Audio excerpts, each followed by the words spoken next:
It was past midnight when I heard it. Footsteps, soft, careful. I thought it was Dad getting water, but his door was still shut. The sound came from the hallway, from Mason's room. Something inside me whispered to stay in bed. But I didn't. I pushed my blanket aside and stepped out. The floor creaked beneath my bare feet.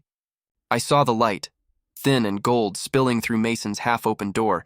Then I saw her, Eva, my stepmom, wrapped in a silk robe that shimmered like moonlight. She stood beside Mason's bed, whispering something I couldn't hear. Her hand rested on his cheek, too soft, too familiar. My heart pounded so hard I felt it in my throat. I couldn't breathe. I couldn't move.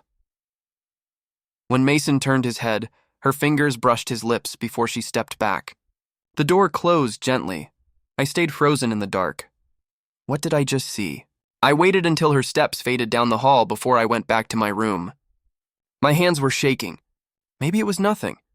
Maybe it was motherly. Maybe I was just tired, but sleep never came. Morning light poured through the curtains. The smell of pancakes drifted through the air. Eva stood by the stove, smiling like nothing happened. Her hair was tied up, her robe replaced by a bright yellow dress. "Morning, Noah," she said sweetly. "Sleep okay?" I looked at her hands, the same hands that had touched Mason's face last night. "Yeah," I said quietly. "Fine." Mason walked in next. His smirk came before his words. "Someone looks tired," he said, grabbing a plate. Eva giggled. "Maybe too much gaming again?" He met my eyes across the table. There was a glint there, mocking, knowing. Dad entered last, cheerful as always.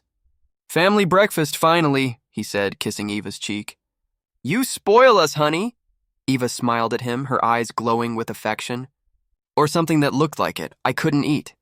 Every laugh, every glance between them felt heavy. I kept seeing her in that silk robe, the way she whispered Mason's name like it meant something secret. When Dad left for work, Eva began clearing the table. Her perfume lingered in the air, soft, floral, expensive. "Thanks for breakfast," I muttered. She turned and smiled again, like she didn't notice the tremor in my voice. "Of course, sweetheart. I love cooking for my boys." Mason's fork clinked against his plate. He didn't look up. After she walked upstairs, I sat there in silence. Mason leaned closer. "You were up late," he said. "So were you," I replied. He grinned. "Couldn't sleep." That grin, it wasn't casual. It was daring me to say something. When he left the kitchen, I stood and followed his scent upstairs. I don't know why. Maybe I needed proof that I wasn't losing my mind. Mason's room door was open now. I stepped inside. The air smelled faintly of her. Jasmine and vanilla, Eva's perfume. I closed my eyes, my pulse roaring in my ears. This wasn't a dream. Something was happening in this house, and I had just opened the wrong door. The smell of butter and coffee filled the kitchen when I walked in. Eva stood at the stove, humming softly, her robe replaced with a pale blue dress. She turned with a smile. "Morning, sweetheart. Sit. I made your favorite." I sat, watching her kiss Dad's cheek as she slid pancakes onto his plate. Her laughter was light, perfect. You'd never guess what I saw last night. Dad grinned. "Best way to start the day. Right, Noah?" I forced a smile. "Yeah, looks great." Mason sat across from me, scrolling on his phone. He finally looked up and smirked. "Sleep well?" My fork froze. "Fine." Eva brushed Mason's shoulder as she passed. "Eat before it gets cold." He glanced at me, still smiling. "You hear anything weird last night?" Eva's back stiffened for a second, but she didn't turn. Dad chuckled. "You two always find new ways to keep me out of the loop." "Nothing weird," I said quickly. "Just the house settling." Mason's smirk deepened. "Right, just the house." Dad finished his coffee and grabbed his keys. "All right, troops. Work calls. Be nice to each other today." He kissed Eva again before leaving. The door clicked shut. The silence after was heavy. Eva started clearing the table. "Mason, can you take the trash out?" He didn't move. "Sure, when I'm done." I stood. "Actually, I'll do it," she smiled. "You're too good, Noah." When she left for the laundry room, I leaned across the table toward Mason. "You think this is funny?" He tilted his head. "What are you talking about?" "You know what I saw." His grin widened. "And what did you see?" "Her in your room." He leaned back in his chair. Maybe she was saying goodnight. Don't play dumb. He laughed quietly. You sound jealous. She's just trying to be nice. Nice? She was touching your face. He lowered his voice. You really think she'd choose me over Dad? I didn't answer. His eyes flashed with something I couldn't read. Pity, maybe. Or pride. Relax, he said. You'll make yourself crazy if you keep watching her like that. He got up and walked away. I wanted to punch him, but my hands wouldn't move. That night, the house felt too quiet. Dad was still at the office. Ava sat on the couch, her phone glowing in her hand, a faint smile playing on her lips. Big day tomorrow, she said softly when I passed. Dinner with your dad's clients? Wear something nice. I nodded but slowed behind her. Her fingers typed something quickly. A soft tone followed. She glanced around, then placed the phone face down. I walked to the kitchen pretending to get water, but my heart raced. I waited until she stood up to refill her wine. Then I saw it, her phone screen still lit, a single message. Same time, I stared until she came back. She noticed my eyes on the table. Everything okay, Noah? Yeah, just thirsty, she smiled. You always were quiet. When she turned off the lights and went upstairs, I stayed there in the dark, the words burning in my mind. Same time. The sound of a text tone cut through the silence again. I turned. Mason's phone lit up on the counter. The same words, same time. The rain started just after midnight. Heavy, endless. I stood by my window watching drops blur the garden lights. Then I saw her, Ava. Her white coat glowed faintly under the rain as she stepped outside. No umbrella. Just moving fast toward the shed. My chest tightened. Mason's room light flicked on. I grabbed my jacket and followed. The air smelled of wet soil and cold metal. My shoes sank into mud as I crept behind the fence. Their voices cut through the rain, low, urgent. He can't know about us, Eva said. Her voice trembled. Mason's answer was sharp. He already suspects. My breath caught. Us. That word again. Lightning flashed, lighting their faces. She wasn't seductive. She looked terrified. Mason's jaw was tight, his hand clenched around something. He'll hate you, Mason said. And me too. Eva stepped closer. You think I don't know that? I did what I had to do. What you had to do? His tone cracked. You lied to him. To everyone. Her hands shook. It wasn't supposed to happen like this. Rain hit the tin roof above them like glass breaking. I gripped the fence harder, heart pounding. This wasn't a love affair. It felt like a confession. Mason turned away, running a hand through his soaked hair. Then tell him the truth before he finds out himself. Eva's voice dropped. If I tell him, we all lose him. You, me, even Noah. My name in her mouth felt like a stab. What truth? What could destroy all of us? Mason threw something on the ground. You think hiding it will fix anything? He deserves to know. Eva crouched, voice breaking. I can't lose him again. Lightning flashed again. For a second, I saw tears streaming down her face. Not guilt. Grief. The wind shifted, and the shed door slammed shut. I stumbled back, splashing into mud. When I looked up, she was leaving. Mason stayed behind, pacing in the rain. I waited until he stormed back toward the house before stepping out. My fingers were shaking, my clothes soaked.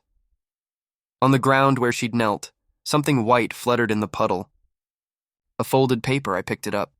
The ink had bled slightly, but the words were still there. Request for DNA test. Subject, Mason Carter. My throat went dry. DNA test? I looked toward the house where Eva's shadow moved behind the curtain. They weren't hiding an affair. They were hiding blood. The paper wouldn't leave my mind. Request for DNA test. Subject, Mason Carter. It burned behind my eyes every time I tried to sleep. By morning, I couldn't take it anymore. I had to know why Eva was out shopping. Dad was at work. Mason was in class. The house was silent, except for the hum of the air conditioner and my heartbeat in my ears. I stood outside her bedroom door, my hand on the knob. She's hiding something, I whispered to myself. Just find it and get out. The scent of her perfume hit me the moment I stepped inside. Vanilla and lavender. Too clean.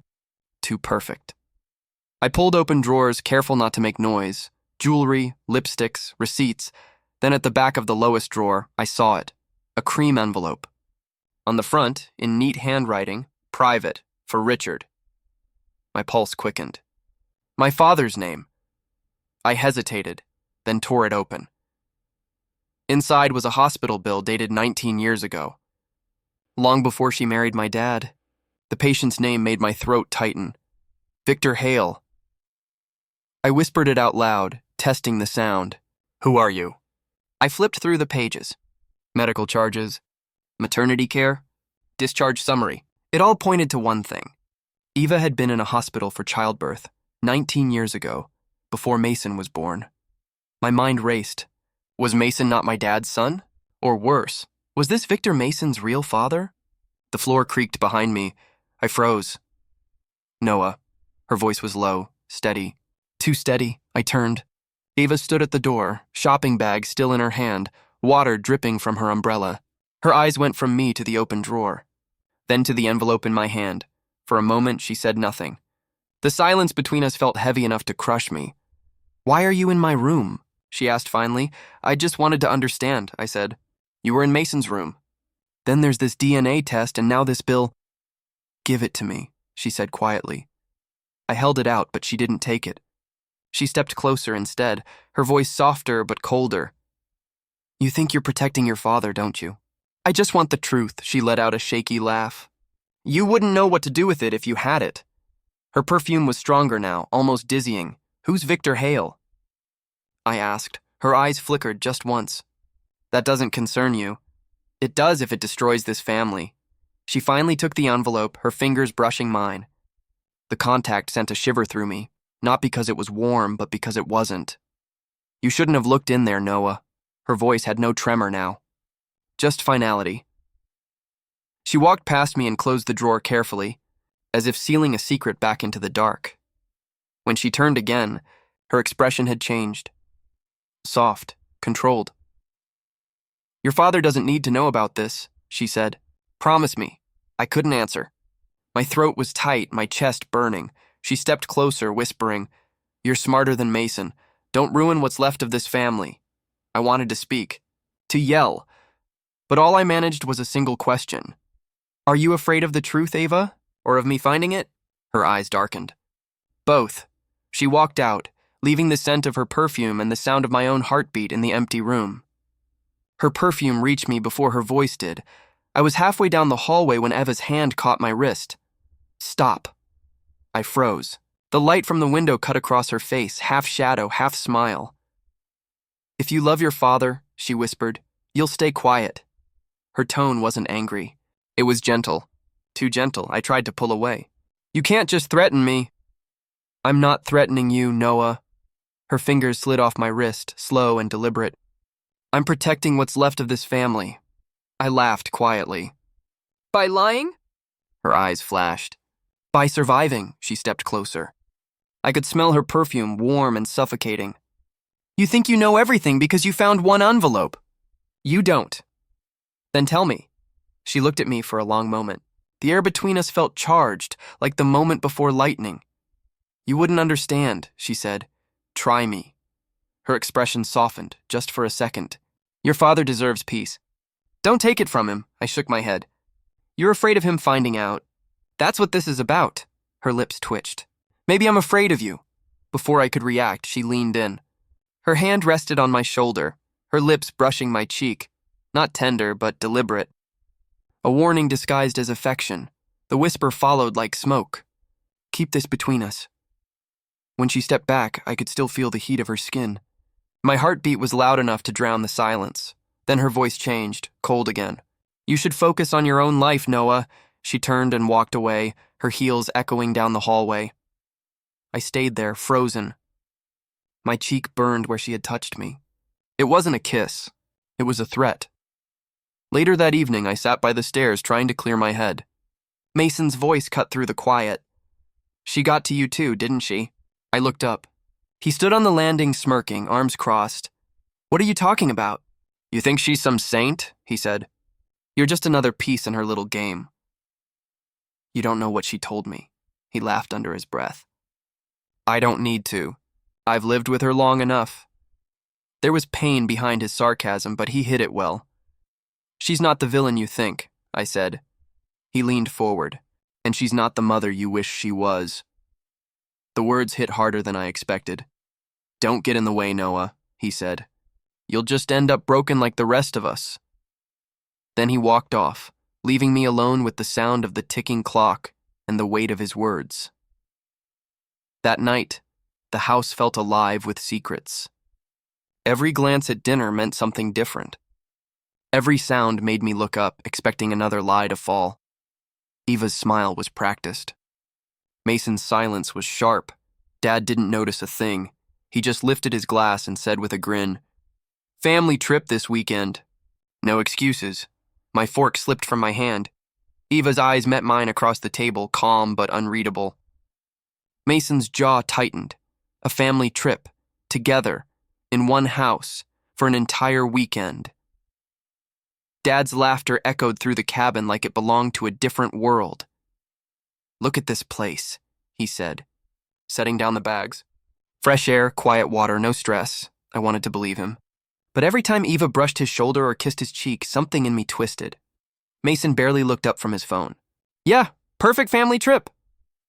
Eva shot him a glare sharp enough to cut glass. I tried to smile for Dad's sake. It's nice, but the air already felt heavy. Like we had brought all our secrets with us.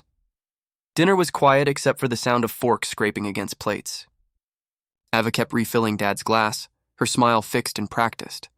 Mason sat across from me, staring out the window toward the lake. "You two could at least pretend to get along," Dad said lightly. "We are," Mason said. Eva's tone was sweet but strained. "He's just tired." I looked at Mason, his jaw clenched. "Yeah, tired of pretending." She froze for a second, then laughed it off. "Ignore him, Richard. He's always dramatic." I couldn't tell who she was talking to anymore, Dad or herself. Later that night, the cabin was quiet except for the rain tapping the roof. I couldn't sleep. Something in me told me to go outside. The air was cold and damp. The lake shimmered under the thin moonlight. That's when I saw them, Eva and Mason standing near the dock, their voices low but sharp. "You can't keep doing this," Mason said. "He deserves the truth." Eva's voice broke slightly. "You'll ruin everything, Mason. He already suspects." "He's a boy," she said. "You think he'll understand what we've done?" "What we've done," my pulse hammered. I pulled out my phone, hit record, and held my breath. Mason's tone softened. "You're scared of him, not me." Ava's hand trembled as she touched his arm. "I'm scared of what happens when the truth comes out." Lightning flashed, illuminating their faces. Guilt, fear, something like regret. I backed away, trying not to make a sound. My foot slipped on the wet wood. The world tilted. Then the cold hit me. The lake swallowed me whole. I gasped as icy water closed around me. My body thrashed, desperate for air. The phone slipped from my hand, sinking into the blackness. A splash followed, then arms, strong, trembling arms pulling me upward. When I broke the surface, the first thing I heard was her voice. "Noah, breathe!" It was Eva. Her hair clung to her face, her eyes wide with panic. I coughed, choking, my lungs burning. She held me close, shaking. "I told you not to get involved," she said, her voice cracking. "Why couldn't you just stay away?" Her words stung almost as much as the water in my throat. Before I could answer, Mason appeared on the dock, his face pale. "What happened?" Eva shouted, "He fell! Help me get him inside." Mason hesitated, staring at her, then at me. Something dark flickered behind his eyes. Back in the cabin, Dad rushed out of his room. "What on earth happened?" Eva wrapped a towel around me. He slipped. Thank God I was there. Her hands were shaking. But not from the cold. Dad hugged me, relief flooding his face. "You scared us, son." I nodded weakly, glancing around. The fire crackled. Water dripped from my hair onto the wooden floor. Then it hit me. My phone. The recording. Gone. I tore my room apart. Drawers slammed. Books hit the floor. My heartbeat pounded louder than the storm outside. My phone was gone. "The one with the recording! Mason!" I shouted. "Where is it?" He leaned against the doorframe, calm as ever, arms crossed. "You think I'd steal your phone? You were out there by the lake." "You saw everything," he smirked. "Maybe you should have held on tighter." I stepped forward, anger rising. You deleted it, didn't you? He looked straight into my eyes. Even if I did, you don't understand what you're playing with. Then explain it. Before he could answer, Eva's voice floated from the hall. What's going on? She entered like she owned the air. Her silk blouse gleamed under the light, her expression unreadable. Noah's lost something important, Mason said, tone dripping with meaning. Eva turned to me. You're shaking. Why are you always so suspicious? I just want the truth, I said quietly. Her smile faded. Maybe the truth isn't what you think. The way she said it, it wasn't a threat. It was a warning.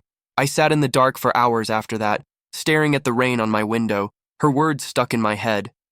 Maybe the truth isn't what you think. What did she mean? Footsteps creaked on the stairs. Mason again. He didn't knock. He just opened the door halfway and said, "Come with me." I followed him to the garage. The air smelled of oil and dust. He turned to me, eyes heavy with something that wasn't anger this time. She's not who you think she is, he said. I folded my arms. You've been saying that for days. Then who is she? He reached into his jacket and pulled out a torn photograph. Look. I hesitated before taking it. The photo was old, edges yellowed, the image faint. A younger Eva, her hair darker, stood in front of a hospital. She was holding a baby. My stomach dropped. The baby had my eyes. My face, my voice cracked. What is this? She kept it from you, he said. From both of us, I shook my head. You're lying, he stepped closer. You think I enjoy this? I wish I was lying. I felt my chest tighten. Then say it. Say what you're trying to say. He took a breath like it hurt to get the words out. She's your real mother, Noah. The world fell silent. The rain stopped. The clock in the hall froze.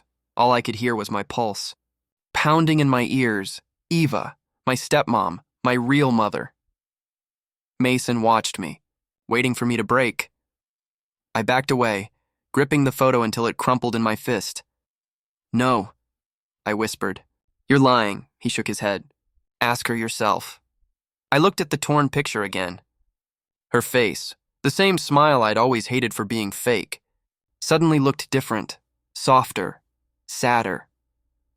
The garage light flickered above us. For the first time, Mason looked afraid. I stormed into the living room, the photo still crushed in my hand. Eva looked up from the couch, startled. Noah, what's wrong? I threw the photo on the table. You tell me. Her eyes widened. The color drained from her face. Where did you get that? Mason gave it to me, I said, my voice shaking. He said you're my real mother. Tell me he's lying. For a second, the only sound was the clock ticking. Then she whispered, He's not. The room tilted. I stumbled back, gripping the wall. No, you married my father. You raised me like... I didn't know how else to keep you safe, she said. You were born before I met Richard. I was young and scared. I couldn't raise you then. I felt the air leave my lungs. So you gave me up. Tears filled her eyes. It was supposed to be temporary. Then I met your father. I didn't plan to fall in love with him. I didn't plan for you to come back into my life. My voice cracked. So you hid it? You lied to both of us? She stepped closer, her hands trembling. If I told him, he would have left. I just wanted you near me. Even if you hated me, I stepped away. You think that makes it better? She broke down, clutching the photo. You have every right to hate me. But I never stopped loving you. A sound cut through her sobs. Dad's voice, quiet, broken. What did you just say? I turned. He was standing at the doorway, still in his work clothes, holding a coffee cup that now trembled in his hand. Eva froze. Richard, please! He looked from her to me, confusion giving way to horror. What are you talking about? Eva tried to reach him. I was going to tell you. I just didn't know how. He set the cup down slowly. You had a child before me? And it's him? She nodded weakly. I couldn't look at him.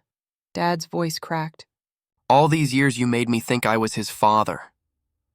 I never said that, Eva said softly. You assumed and I didn't correct you. He laughed once, bitterly. You built a family on a lie. Please, she whispered. It wasn't like that. I was trying to protect him. Dad's hands balled into fists. Protect him from what? From me? She shook her head. From my past. Your past just destroyed this family, he said. I tried to speak. Dad, I didn't know. He looked at me with hollow eyes.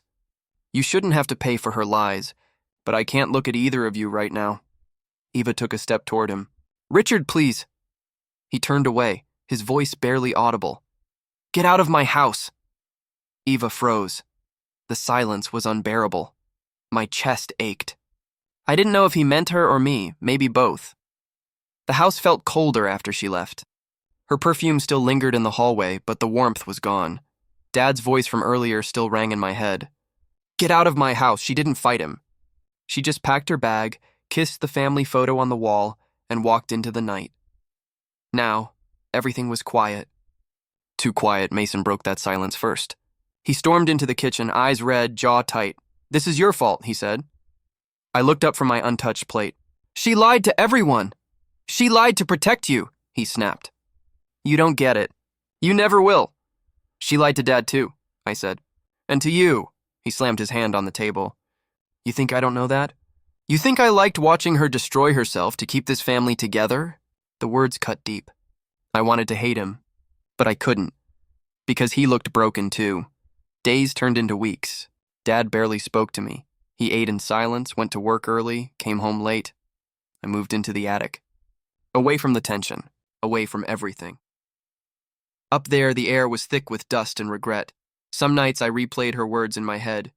I never stopped loving you, was it true? Or just another lie she told to survive? It was raining again when Mason came upstairs. He leaned against the doorframe, quiet for once. Dad still not talking to you? He asked. I shook my head. He can't even look at me, Mason nodded slowly. You weren't wrong, Noah, but you weren't right either. I frowned. What's that supposed to mean? She loved you, he said. And she loved him. She just didn't know how to love without hurting someone. I stared at the floor. Then why did it all have to end like this? He sighed. Because some truths come too late. He turned to leave, then stopped. Check your cloud. You might find something you missed. Then he was gone. I opened my laptop, my hands shaking.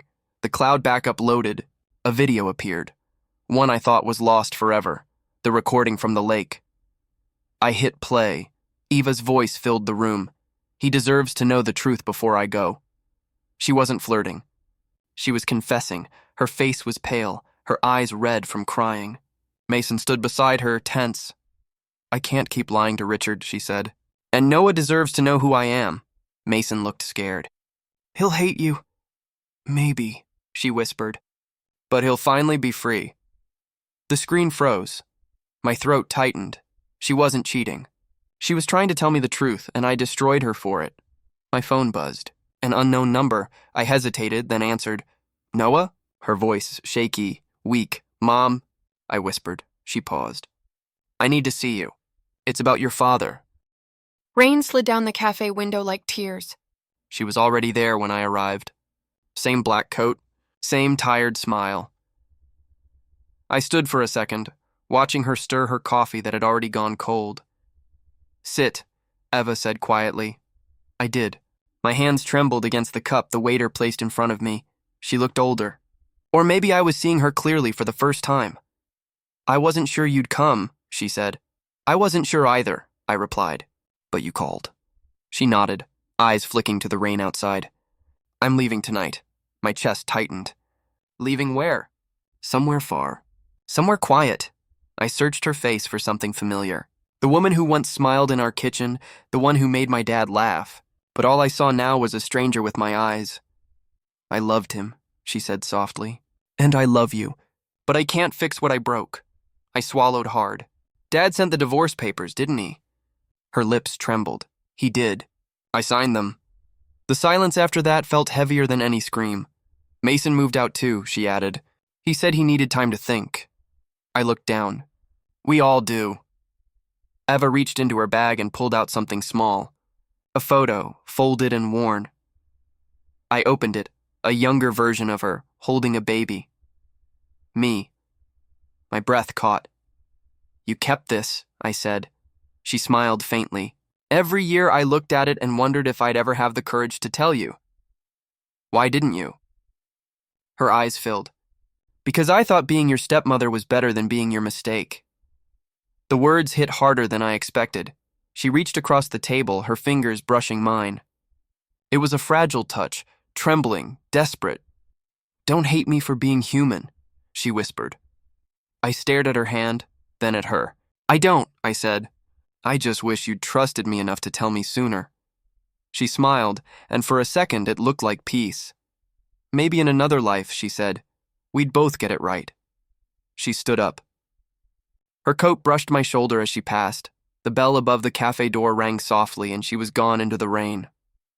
I stayed there, staring at the empty seat until my coffee went cold. Outside, the streetlights blurred in the downpour. For the first time in weeks, I didn't feel anger. Just quiet. When I finally walked home, the rain felt lighter. Dad's car was in the driveway. Through the window, I saw him sitting alone, the divorce papers untouched on the table. He looked up as I opened the door. Our eyes met. Neither of us spoke, but something in his expression, something small, didn't look like hate anymore. Maybe forgiveness starts that way. With silence, as I walked to my room, Ava's words echoed in my mind. "Don't hate me for being human." I looked at the photo again. The baby, her smile. The past we both carried, I whispered to myself. I thought love meant loyalty. But sometimes it means letting go.